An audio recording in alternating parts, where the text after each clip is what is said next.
Hello. We've made it through Module C at this point. Okay, so in this module, we looked at three chapters 7, 8, and 9 in your book. In chapter 7, what we did was we understood and learned about the concepts of consumer surplus and producer surplus.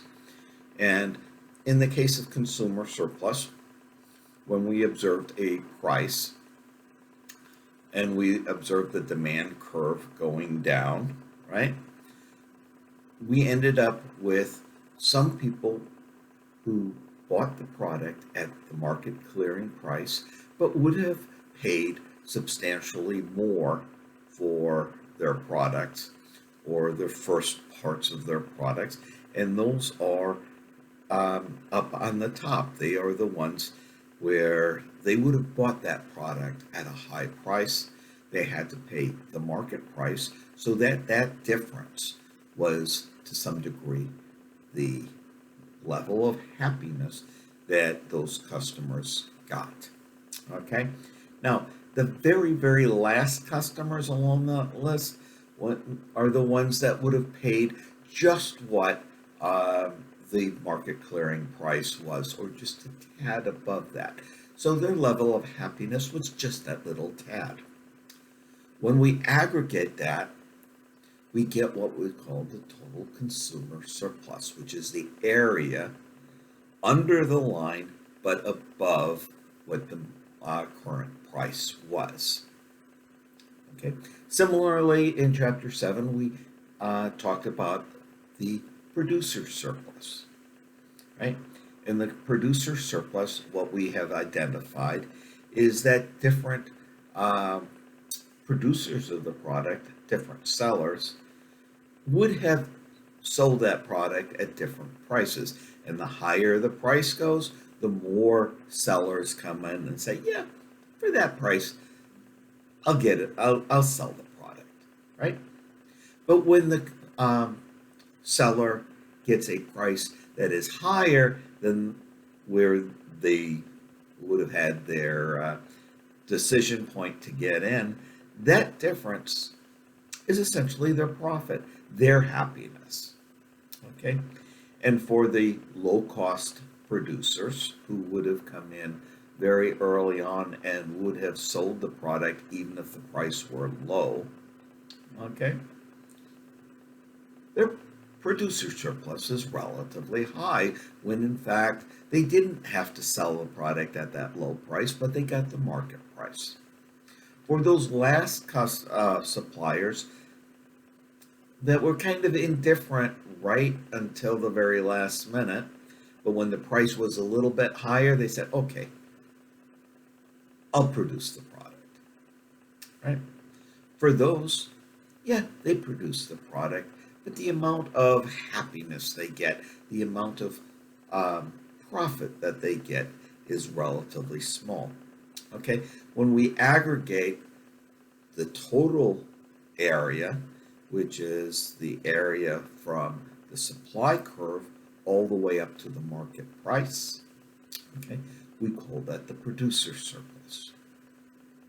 The concept of total surplus is both the positive and the negative, or is both the consumer surplus plus the producer surplus.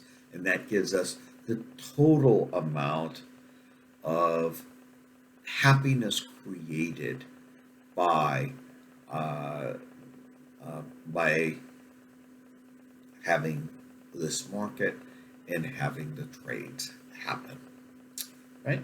So that's the concept, primarily the concept that we studied in chapter 7.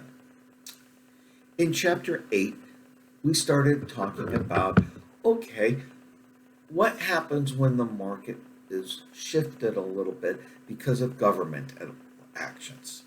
And in governmental actions, some of those actions had to do with charging a tax, either on the producers or on the producers or on the customers. A good example of a tax on a customer is our typical sales tax, right? it is paid by the consumers after the negotiated price has gotten. You add on the sales tax. Well, the fact that the consumers know that they have to pay a sales tax shifts their demand downward, right? So we end up at a different equilibrium point and a different price. Because of that, the consumer surplus has changed and the producer surplus has changed. Okay? And given that, we have a new surplus and we have lost some. Two things happen. First of all, the shifting between how much the consumer and how much the producer surplus gets doesn't always, it's not always 50-50, right? So we have to look at the graphs themselves to see, okay, which of these areas got influenced by the changing prices caused by the shifting supply or the shifting demand, and what are the results from that. We end up with a result anyways, that the new equilibrium price, once we put in the adjustments, either in the demand, in the cases where it is taxes on the consumers, or the shift downward in supply if the seller has to pay the tax, right? In both cases, we will lose some deals that don't get done if there was no governmental tax at all. And when we look at that, the shifting has happened between how much surplus the consumers have, how much the consumers have, but we notice the total amount of surplus will always have gone down. And the amount that it went down has to do with the trades that don't happen, but that used to happen if there wasn't any governmental actions, right? Similarly, we can look at the consumers, and we did look at the consumers and the producer surplus in the cases where the governmental actions may be something that has a minimum or a maximum legal price that the deals could happen, right? In that case, the market price isn't the market price. It is, well, it could be the market price if the governmental price floor or price ceiling are not binding. If they're not binding, then we are at this scenario as if there were no governmental actions at all. If they are binding, we will have a price that is different, okay, from what would have been seen in the equilibrium. And then the price is different from what's seen in the equilibrium, okay, the area from that price up to the demand curve or will have shifted, right? If there is a maximum price and that's binding, consumers aren't paying as much for their products as they did before. And at least initially, the surplus, the consumer surplus, goes up because they don't have to pay as much as they did in the equilibrium world. Okay? The producer surplus has gone down. Okay? It's vice versa when there is a price floor instead of a price cap. Okay, we get a different result. All right. Now, in both cases, we want to introduce the concept of a deadweight loss. The deadweight loss is how much happiness total between the consumers and the surplus get done because some deals don't get done. Okay? those deals that don't get done on aggregate, if they had been done, would have created a surplus. But they didn't get done, so we lost that, and we ended up with a deadweight loss. Okay. In the last chapter, we kind of talked a little bit about international trade. And the interesting thing is, if we are a small nation and we have suppliers and customers, and we are not allowed to trade between ourselves and other countries, we will come up with our equilibrium point. Now, what happens when we open up the world to international trade? Well, in that case, our price that we can see, our equilibrium price in our marketplace, actually may not be the price we see. The price we see will be the international price. If the international price is lower, okay, then what we see is that consumers will buy at that lower price. Producers will have to sell. Our domestic producers will have to sell at that price because they will never be able to sell it at a higher price, at what would have been the equilibrium price. The world price is the new price. Okay? Now, the consumers at that new price will demand X amount of goods. And at that new price, we have a great deal of consumer surplus, right?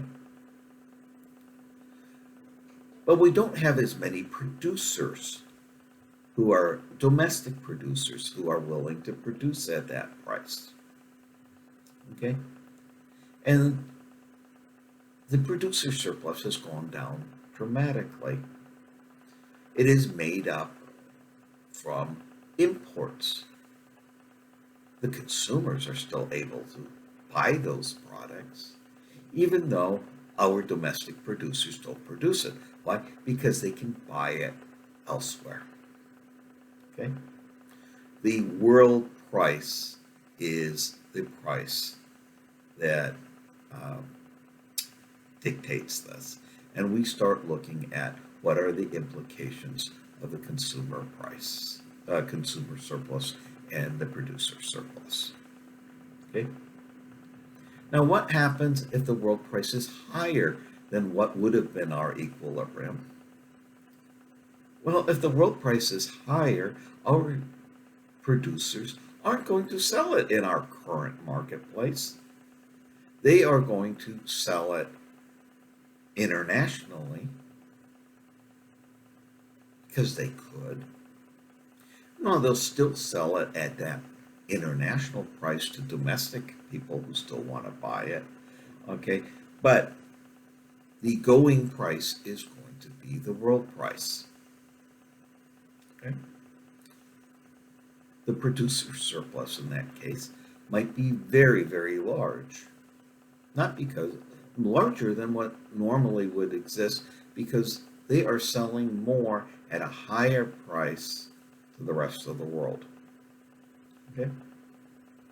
Our consumers have to live with the world price instead of what would have been the equilibrium, and their surplus has gone down.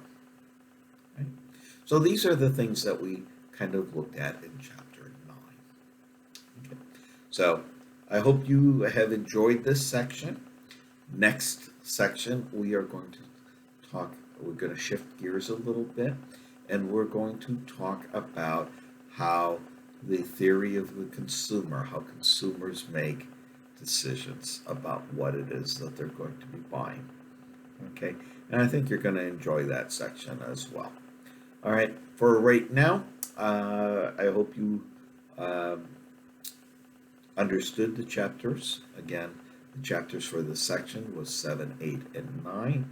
and we will have a test on this that will be posted sometime tomorrow morning, and it will be due on Monday, end of day Monday, at which point we will also start the next module.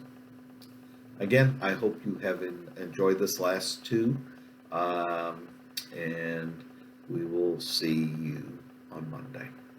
Bye bye.